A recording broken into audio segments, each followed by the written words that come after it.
Arrivé devant la cathédrale, une foule impressionnante, plus de 5000 personnes agglutinées jusqu'à l'extérieur. Et quelle ne fut pas ma surprise de voir mon épouse se diriger vers cette foule qui se scindait en deux, lui laissant un passage au fur et à mesure qu'elle avançait à l'intérieur de la cathédrale.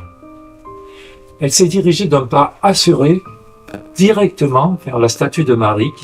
Bonjour à tous. Deux témoignages édifiants sur la conversion.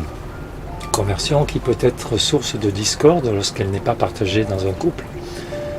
Et dans cette vidéo, je témoigne de la manière dont Dieu a réalisé pour nous, d'une part, un miracle de guérison, et d'autre part, une réconciliation, et tout ceci grâce à une simple prière. Prière enseignée, petit clin d'yeux, par mon épouse, encore athée à cette époque. Et en fin de vidéo, nous en dirons un petit peu plus.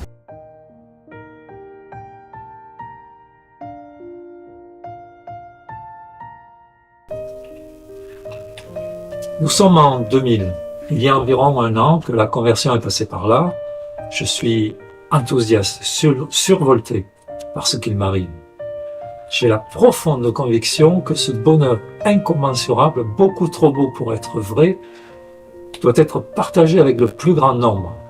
En tout premier lieu, avec mon épouse que j'abreuve d'arguments, de citations bibliques que je découvre au quotidien. Sauf que la foi est de l'ordre de la grâce, d'un choix personnel, librement consenti. Ce n'est pas ce que tu dis qui convertira quelqu'un.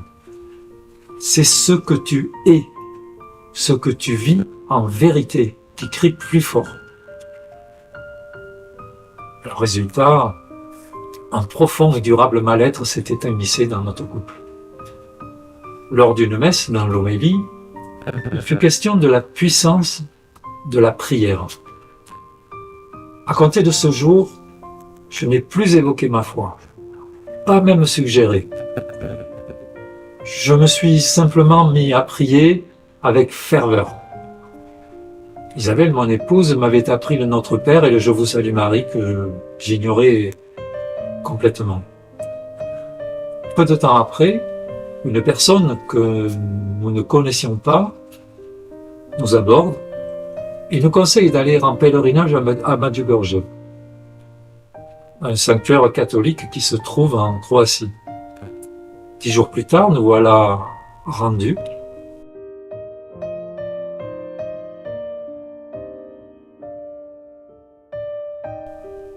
À peine étions-nous descendus du bus, Isabelle me demande de l'accompagner à la cathédrale.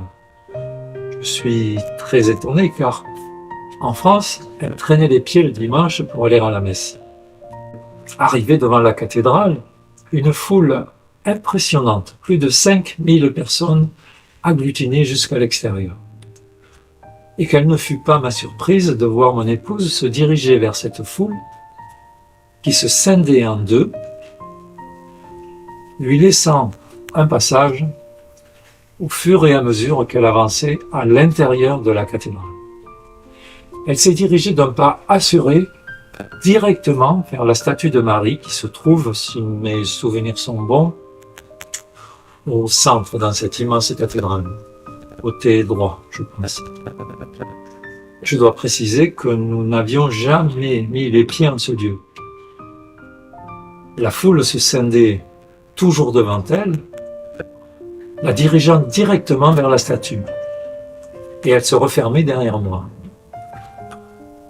Arrivé devant la statue de la Vierge, il y avait 3 emplacements. Et prier, genoux. Et donc, tous ces gens patientaient docilement. La personne située au centre se lève. Tout naturellement, Isabelle prend place sans avoir ralenti son pas. Tout était parfaitement synchronisé. Pour ma part, j'avais compris ce qui se passait pour elle. Je pris la direction de droite vers une porte latérale pour l'attendre à l'extérieur, persuadé qu'elle me retrouverait sans problème. étant donné ce que je venais de voir.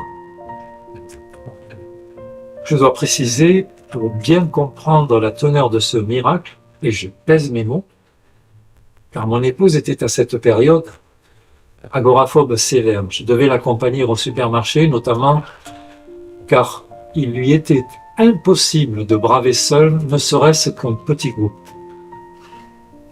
À présent, la voilà qui me rejoint, rayonnante.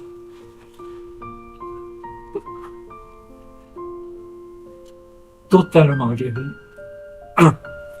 Totalement guérie de son agoraphobie et totalement convertie.